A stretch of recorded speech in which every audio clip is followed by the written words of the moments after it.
la historia del hermano pueblo boliviano tienen ya desde hace 9 años y 9 meses un gobierno, un presidente que surge de una de las etnias, por algo se llama Estado Plurinacional, Pluriétnico de Bolivia.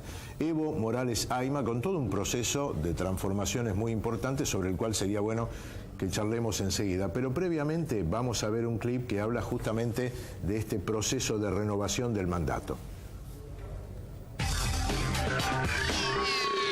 Ninguno de nosotros era experto en administrar, ni Evo, ni el Álvaro, ni el primer gabinete, pero errando hemos aprendido con recomendaciones de Lula, participación de Néstor Kirchner, que el presidente, que en paz descanse, tenemos muchos recuerdos, y sobre todo, hermanas y hermanos, hemos cumplido con uno de los temas más importantes, que era la nacionalización, que era un mandato del pueblo boliviano, que nos ayudó bastante. Fidel Castro, Hugo Chávez, de Cuba y de Venezuela, con Misión Milagro, con la alfabetización, y eso nos consolidó y nos levantamos fácilmente. Ustedes recordarán, hermanas y hermanos, que nos decían que este indiacito no va a poder gobernar y vamos a sacar del gobierno. Y después del 2006, después de dar nuestro informe al pueblo boliviano al Congreso por entonces, ¿qué dijeron? Creo que este indio se va a quedar por mucho tiempo, hay que hacer algo. Y el 2007, hermanas y hermanos, se organizaron ¿para qué? Para un revocatorio el 2008, para un golpe de Estado. Sin embargo, ese pueblo ha defendido. Derrotamos el revocatorio se ha convertido en ratificatorio, nos ratificaron con 67%, muchas gracias al pueblo boliviano. Y quiero saludar también, hermanas y hermanos, que la lucha del pueblo boliviano, la lucha de las dictaduras militares, y esta generación, yo diría, hemos enfrentado juntos al modelo neoliberal, y después que democráticamente nos hemos liberado de la dominación imperial, de su modelo neoliberal, ahora estamos mejor en la parte cultural, en la parte social. ¿Qué tan importante ha sido la unidad del pueblo boliviano para cambiar la situación política, social, económica, cultural en Bolivia? Proceso indudablemente apasionante, ¿no? Ahora, y escuchando al primer protagonista es maravilloso. Sí, y qué difícil agregar. Porque la verdad que yo, mientras lo escuchaba, y habla en ese español medio raro que tiene, medio atravesado, decía, qué fantástico, ¿no? Es maravilloso. Porque como él dice, este indio, refiriéndose a un integrante de los pueblos originarios como es él, que está al frente de este proceso, y con esa sencillez yo diría que dijo todo. Vos fijate que puso en primer lugar la integración regional. Claro. Puso en primer lugar, esto es posible por la ayuda que hemos recibido de los líderes del proceso de integración regional, y entonces Lula, Kirchner, Fidel, Chávez. Digamos, ¿qué más se puede decir? Y después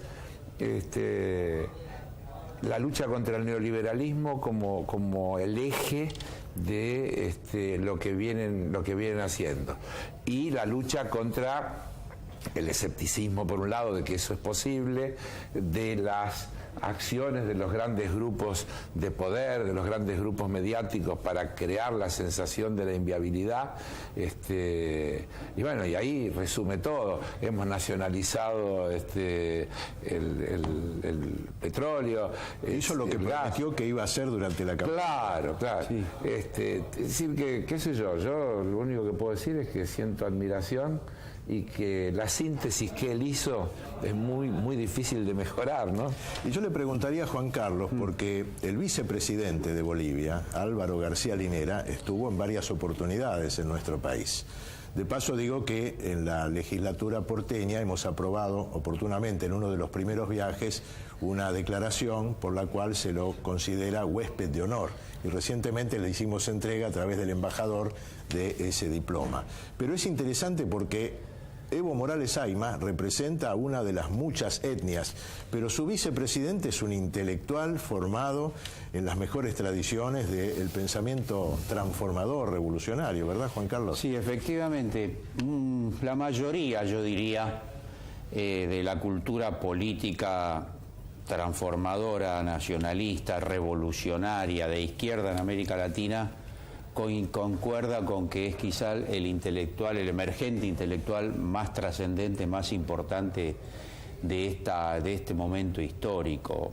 Y efectivamente es un gran teórico, pero además de ser un gran teórico, ejerce la gestión política en un proceso que ellos consideran revolucionario. Por lo tanto, desde ese punto de vista, lo de García Linera es notable. Es un gran intelectual y a su vez un líder político. Yo, para agregar una sensación también de gran admiración y respeto, como decía Carlos, hay que tener en cuenta que si bien los pueblos del continente siempre fueron expoliados por imperios diversos, tuvimos un siglo por Inglaterra, luego un siglo por Estados Unidos, por un imperialismo inconmensurable. Sin embargo, el pueblo boliviano, como él dijo en Tiahuanaco, ahora también estaba en Tiahuanaco, sí, el lugar sagrado para su pueblo, yo diría para su pueblo histórico, que ya lo dijo en su momento, que no se liberaban de 200 años de colonialismo como nosotros, sino de 500 años, claro, que el pueblo boliviano estuvo sojuzgado, el indio boliviano, como él se autotitula, desde la propia colonia, en una situación, yo diría, mucho más grave de subordinación que incluso otros pueblos del continente. Cuando se fue la Revolución de Mayo, también Castelli, en Tiahuanaco, justamente, como también lugar sagrado y simbólico, proclamó la liberación de los indios para todo lo que eran las tierras del virreinato. Creo que para nosotros es un eslabón interesante. Pero bueno, la noticia era además de que va a continuar con su mandato en la medida que pueda consagrarse en un plebiscito. Y yo también creo que vale la pena decirlo, los procesos de transformación luego de tanto atraso ancestral requieren de largo plazo. Y cuando hay un presidente tan legitimado como hay que decir que en Bolivia el 70% de la población es indígena, es una gran oportunidad histórica y está bien que hagan eso, ¿no?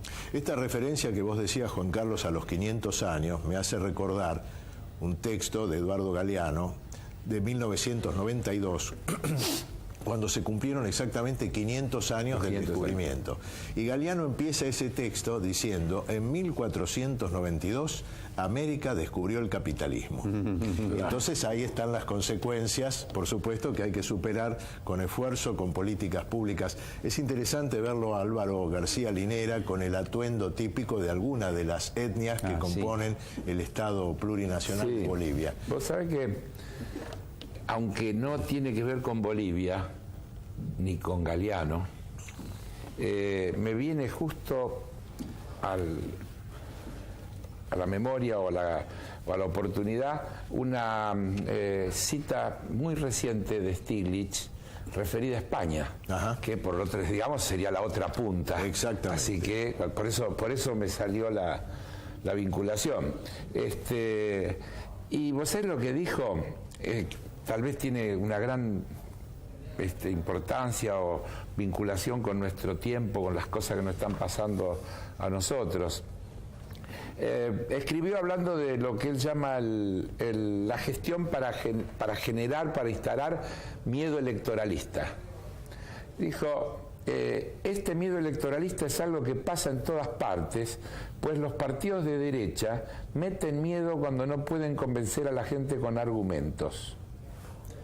Mirá qué reflexión. El miedo, España, el miedo, sí. Dice, hablando de economía, dice: España va a tardar años, quizá una década, en volver a ser una economía normal. lo cual generará una enorme destrucción de su potencial crecimiento futuro. Y termina.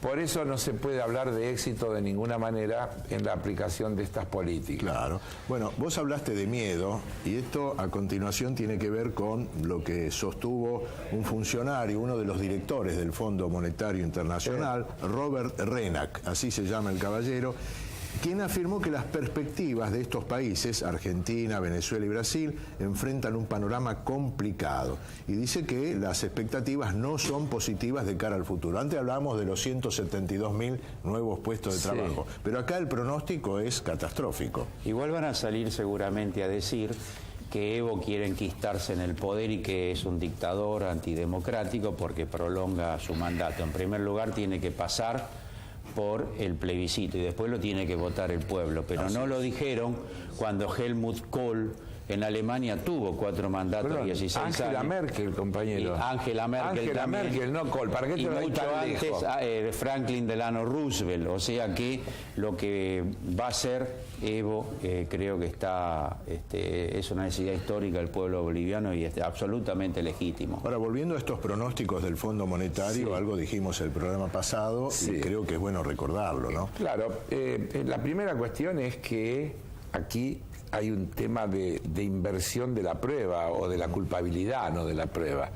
Es decir, ahora los organismos multilaterales, causantes fundamentales de la crisis que hoy tiene el mundo entero, quieren trasladar la responsabilidad por la crisis a los emergentes. Dicen, los países centrales también, el problema es que los emergentes no andan bien. Le falta decir que los problemas que tienen los emergentes es por culpa de ellos. Porque tiene que ver con la caída de los precios internacionales de los commodities, porque estos países no han logrado revertir ciertos procesos de primarización y entonces se encuentran con escenarios en los que tienen que seguir exportando mercancía con poco valor agregado, con poca mano de obra e importando cada vez más cosas de alta tecnología, de altísimo valor agregado, lo cual le da una desventaja competitiva fenomenal.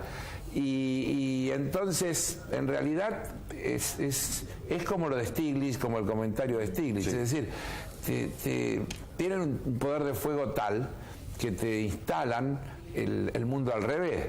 Yo diría, para que no se cumplan los pronósticos del fondo, lo que no hay que hacer es aplicar las políticas que propone el fondo. Exactamente. Y entonces seguro que no pasa. Pero además, el gran aporte al crecimiento mundial que hizo este continente es precisamente porque desde hace tres lustros, tomando, yo diría, la bisagra que fue el triunfo electoral de Chávez en 1998 y todo lo que sucedió después, el gran proceso de crecimiento y distribución de la riqueza se hizo precisamente sobre la base de la ruptura del paradigma neoliberal y del capitalismo de época. Y sobre esa base se generó un gran crecimiento, bueno, una gran incorporación de sectores humildes a las clases medias, en fin, de mejora de la justicia social.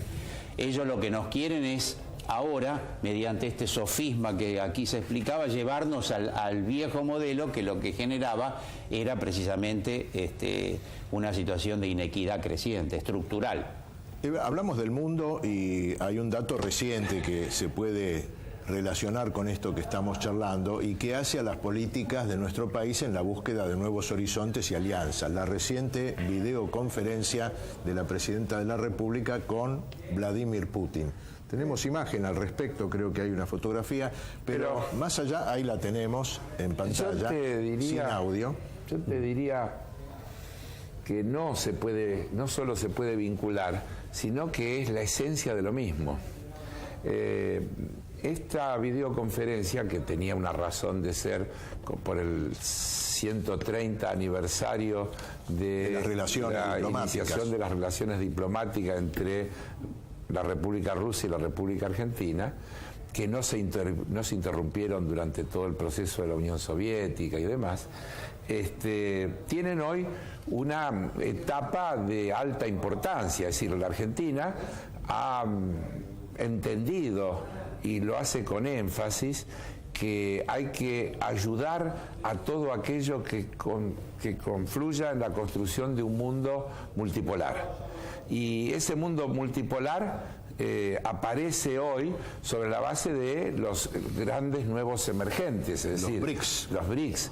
Y dentro de los BRICS, China y Rusia, que curiosamente ambos ubican a la Argentina como un socio estratégico privilegiado. Putin ayer en esa videoconferencia dijo: la Argentina es el principal socio estratégico de Rusia en América del Sur. Exactamente. Es decir, nada más ni nada menos. Ahora, ¿esto qué quiere decir? ¿Que hay que comerciar con los rusos y con los chinos y no comerciar con Europa o no comerciar con Estados Unidos? No, no. Nosotros tenemos que seguir tratando de que el mercado norteamericano se abra y levanten las restricciones y dejen de ser proteccionistas como son, para que nuestros productos puedan entrar. Y que compren los limones de Tucumán. Sí, acordémonos que hubo 14 años de litigio por el tema de la carne argentina para que pueda entrar, que el otro día salió una norma que permite que le exportemos huevos. Sí, una norma fitosanitaria. Así es. Se levantó. Así que yo creo que lo que la Argentina tiene que hacer es luchar para diversificar mercado en un escenario donde la CEPAL está diciendo que las exportaciones de la región, y nadie podrá hablar de políticas locales, las exportaciones de la región, producto de la crisis global, van a caer este año un 14%. Entonces, toda esta búsqueda de alternativas que se están abriendo, cuando el presidente ruso dice estamos aprendiendo a saborear la carne argentina, cuando habla de incrementar el comercio en las dos direcciones, cuando habla de invertir en centrales atómicas, en centrales hidroeléctricas, es decir, en grandes proyectos de infraestructura, porque esta es la otra cuestión, y redondeo la idea. Hoy se habla mucho de la inversión, y yo advierto que no hay que hablar de cualquier inversión. La Argentina no necesita inversión financiera, claro. La Argentina no necesita inversión que venga a comprar empresas existentes para aumentar la extranjerización de la economía. La Argentina sí necesita socios estratégicos que quieran invertir junto con nosotros en logística, en ampliar la estructura, en mejorar la capacidad productiva. Pero además se va... Ya vamos cerrando, pero... Sí, se va desarrollando elementos complementarios muy importantes. Tanto Rusia como China, por ejemplo, nos han apoyado en las Naciones Unidas en esta gran tenida que hemos tenido con el tema de las reestructuraciones de deuda y los fondos buitres. Nos apoyan en nuestra causa de Malvinas. O sea, Putin dice que somos el país que tiene la colonia rusa más importante del continente. O sea, hay intercambio cultural. Se va abriendo una integración a otro mundo para salir de una situación hegemónica que teníamos fundamentalmente con Estados Unidos, lo cual no quiere decir, como decía Carlos, que no tengamos una visión amplia y diversa de las relaciones internacionales. Y este tipo de relaciones por las cuales hay inversión en infraestructura estratégica y además nosotros le vendemos productos que sabemos hacer, consolida el vínculo diplomático. Nada mejor que, además del buen vínculo diplomático, también, por supuesto, el comercio mutuo, donde la consigna es ganar, ganar. Ganan ellos, ganamos nosotros. Tenemos una fotografía, que es la foto de la semana, la vamos a exhibir y vamos a comentar.